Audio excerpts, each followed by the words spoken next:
Salam, hörmətli tamaşaçılar.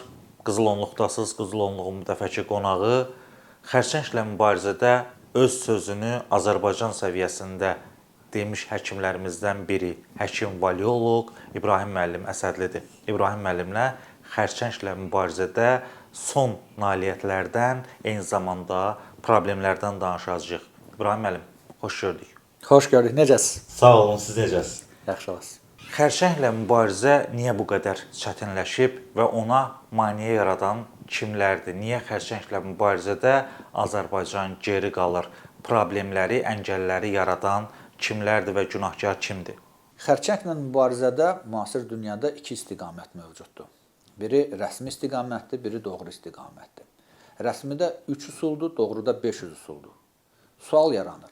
Niyə belə bir ağır xəstəliklə mübarizədə rəsmi protokollar cəmi 3 üsulla məhdudlaşır, baxmayaraq ki, təsdiq olunmuş və sübuta yetirilmiş, yüksək səviyyəli, hətta Nobel mükafatı laureatı olan Linus Paulingin xərçənglə mübarizədə yüksək dozda vitamin C-nin istifadə olunması və biz də gedib onu Almaniyada, İsveçrədə görmüşük, necə istifadə edirlər. Daxil eləmirlər protokollara. Niyə və nə üçün? Burada məsələ belədir. Hər ölkədə onkoloji protokolları Səhiyyə Nazirliyi verir. Səhiyyə Nazirliyinə bunu verir Ümumdünya Səhiyyə Təşkilatı. Ümumdünya Səhiyyə Təşkilatına verir Beynəlxalq İmperialistlər qrupu. O Beynəlxalq İmperialistlər qrupuna onların indi familiyaları da var. Rothschildlər, Rockefellerlər, Oppenheimerlər, Luke, Blabel, Kuhn və digərləri var ki, onların işi gücü cəmaatı qırmaq, öldürməkdir. Və bütün bunların hamısı da bağlanır kapitalizm sisteminə. Kim izafi dəyəri mənimsəyirsə, o da hökmranlıq eləyir. Bugün planetdə beynəlxalq imperialistlər hökmranlıq eləyir və hər ölkədə onların tulaları həmən cəmaatı qırır. Ona görə də xərçənglə mübarizədə bu siyasi xəstəlikdir. Burada heç nə eləmək mümkün deyil, əgər kökündən bu sistem dəyişməsə. Əgər lazım olan valioloji tədbirlər görülməsə, əgər lazım olan öncələmək tədbirləri həyata keçirilməsə, ona görə belə çətindir. Kim bunu eləyəcəkdir? Onkoloqlar razıdırlar, onların maaş alırlar, pul qazanırlar. Başqa kimə nəyə lazımdır? Cəmaat da gedir, qırılır. Qoyunlar ət kombinatına gedəndə, öncəkilər qırılanda, arxadakılar nədir? Geri dönür, yox, onlar da elə gedir, onlar da onda qırılır. Onların ağzı nədir? Çobandan qırağa çıxsınlar. Həkim, belə iddialar var ki, adətən xərçəng xəstəliyin müalicəsini tapan həkimlər ya öldürülür, ya aradan götürülür, müəmmalı şəkildə izi tozu da bilinmir həmin şəxslərin. Sizcə bu doğrudurmu? Doğrudur, amma kimləri yığışdırırlar? Adlı sanlı professorları. Sadə bir vətəndaş nəsə tapsa onu götürmürlər ki. Deyirlər ki, bu yalançıdır. Amma adlı sanlı onkoloji professoru öldürürlər ki, o desə onun sözünə inanarlar. Onu aradan götürürlər. Amma bugün artıq o önəmli deyil. Bugün artıq şəbəkə var, sizi kimi platformalar var, hamı sözü deyir, amma eşidən yoxdur artıq. Eşidən yoxdur. Yox. Çünki sizi kimi milyardlarla platforma var. O doğru səsdə o yalanların içində batıb gedir. Hansı blogerə qulaq assınlar? Sizə mi? Başqasına mı? Kimə qulaq assınlar? Yalan üstündədir. 1000 yalanın içində bir dənə doğru nə tərəf vaxtın var, araşdırıb tapasan. Xərçəng demək olar ki, bütün dünyanın cəngini alıb. Bəs daha çox hansı ölkələrdə xərçəngdən daha çox qurbanlar verilə bilər? Bununla bağlı soruşmaq istəyirik. Birinci növbədə Azərbaycanda. Səbəb, yəni nələrdir? Çünki bizdə burjua diktaturasıdır. Və bizdə xalqın qətiyyən heç bir iradəsi yoxdur öz müqəddəratını həll eləmək üçün. Bizdə heç bir variant yoxdur yaşamaq. Azərbaycan tam sürətlə məhvə doğru gedir. Yeganə şans yaxın 1-2 ilə xalq hakimiyyətini bərqərar eləməkdir. Eləməyəcəksə də bu hamı qırılıb gedəcəkdir.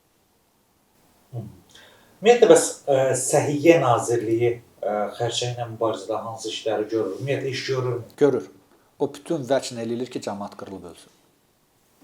Səbəb niyə? İmperialistlərin tulasıdır çünki. Onlara tapşırıq veriblər ki, cəmaatı qırın, onlar da qırıldı. Eyni zamanda bizdə sizin kimi həkimlər də var. Bəs onlar xərçəngdən... Məni kimi? Mən təkim. Məndən başqa valioloq yoxdur Azərbaycanda. Məndən başqa naturopatik onkoloq yoxdur Azərbaycanda. Amma xərçəng xəstəliyi ilə, belə deyək də, mübarizə aparan və yaxud da... Onlar aparmırlar. Bütün rəsmi onkoloqlar protokollara riayət edirlər. Onlar Səhiyyə Nazirinin tapşırığını yerinə yetirirlər. Səhiyyə Naziri də beynəlxalq qurumların, imperialistlərin, mən axı dedim, Bəs bir də sual vermək üçün, bu cəmaatı qırırlar da, bunların qazancı nədir burada? İnsanların sayını azaltmaq. Hitler cəmaatı pulla qırırdı, Osvensimdə peçdə yandırırdı. O da rəsmi idi. Yox, o pul qazanmırdı onlardan.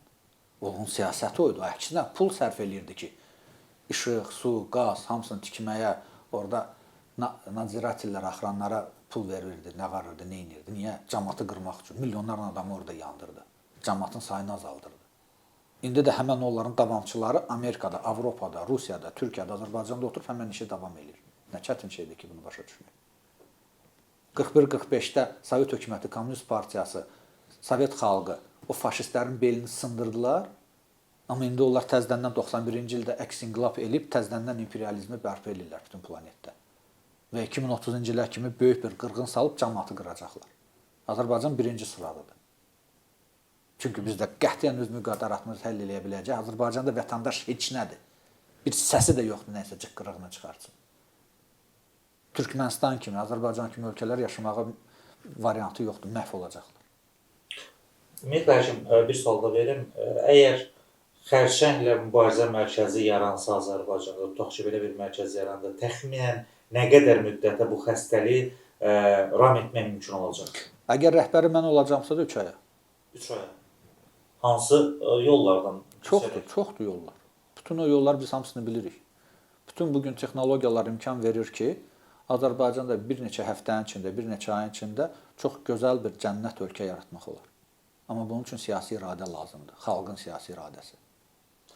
Və hamının soruşduğu bir sual verəcəm. Niyə Azərbaycanda xərçəng dərmanları çox bahadır Avropaya nisbətən, digər ölkələrə nisbətən? Çünki bizdə inhisardır. Yəni kimlərin əlindədir? Konkret bir nəfərin əlindədir. Kimdir? Cəmil Əliyev. Kasıb ölməlidirmi yəni xərçəng? Bəli. İmperialistləri də demək, burja diktaturasıdır, kasıb ölməlidir.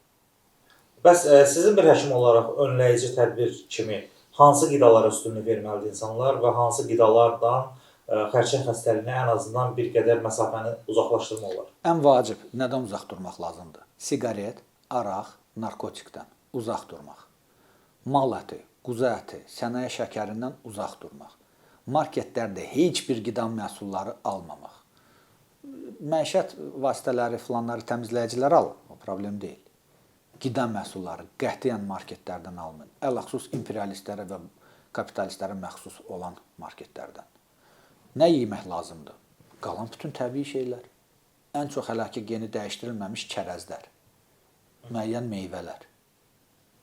Azərbaycanda çoxdur seçim. Ona görə burada hamısını geni modifikatlaşdırmırlar. Amma buğdadır, kartofudur artıq bizə gen modifikasiyalaşmış gətirdirilir. Ona görə çalışın özünüz yetişdirdiyiniz, bəlli olan toxumlardan istifadə elədiyiniz. Əsas gücü verin kəndlilərə. Kəndlilərdən alın nə alırsınızsa. Bazarlardan, məhəllə marketlərdən, yolda satılan avtobuslardan, nə bilim, hər şeydən. Amma yalançılar olmasın, yəni fırıldaqçılar olmasın, tanıdığınız adamlardan alın. Hər bir məhəllədə bir tanış daydayınız var, ya gələn gedənlər var ki, onlarla əlaqəniz var ki, illərcə gəlib gedən adamdır. Məsəl üçün südü, qatığı, yumurtası filanı belə şeyləri var. Hər bir məhəllədə elə bir tanış adam var ki, xüsusi kəsim aparır, mal əti, heyvan əti, deyək ki, quzu əti filanları onlara, yaxud da ki, toyuq gətirir, öz həyatında saxlanmış, bəslənmiş toyuqlar. Bax, belələrə üstünlük verin. Kəndçiləri, zəhmətkeşləri dəstəkləyin. Və bir statistikada var, son vaxtlar kəndlərdə belə xərçəng xəstəliyinin yayılması ilə bağlı və insanlar deyir ki, əgər təbii qidadan istifadə varsa, xərçəng xəstəliyi nədən yaranır, niyə yaranır? Məsələ ondadır ki, xərçəng qidadan yaranmır ki. Kompleks bütün problemlərdən yaranır. Kəndlinin nədir? İndi xoşbəxt yaşayışı var, stres içindədir hamısı. İşsizlik var. İşsizlik, stres, imkansızlıq, kasıbçılıq, elə ondan elə qırılır da. Nə qədər stres olar? Bir gün, 2 gün, bir həftə, 1 il, 5 il, 10 il, 30 il. Hakimiyyəti zəbt edibdir bir qrup insanlar. Nə dəyişiklik yoxdur, nə xalq hakimiyyəti yoxdur, nə xalq iradəsi yoxdur. Nətər olmalıdır? Parazitlər harınır get-gedə və bütün bu Azərbaycan tam məhv olacaqdır. Çünki parazit ölkədə yaşamaq mümkün deyil. Söhbətimizin sonunu nişbinliklə bitirmək istəyirəm. Ümumiyyətlə, nişbinlik xərçəngin müalicəsində nə qədər müsbət rol oynayır? Çox önəmlidir. Ona görə də fərdi şəkildə əgər tai chi, qigong, pranayama ilə, oşo meditasiyaları ilə Joe Dispenza meditasiyalarına məşğul olacaqsınızsa, hə, rahat özünüzü qoruya biləcəksiniz. Amma bunun üçün xüsusi bilik, bacarıq lazımdır ki, vaxt ayırasınız. Biz kainata, bəşəriyyəti və Azərbaycan xalqına xüsusi hədiyyə eləmişik. Bizim kanalda, Doktor İbrahim Əsədli kanalında Oşonun Həyat, Sevgi, Gülüş audio kitabı var. Qulaq asın, ayıq-sayıq, diqqətli olun, xoşbəxt olun, xərçəngə tutulmayın.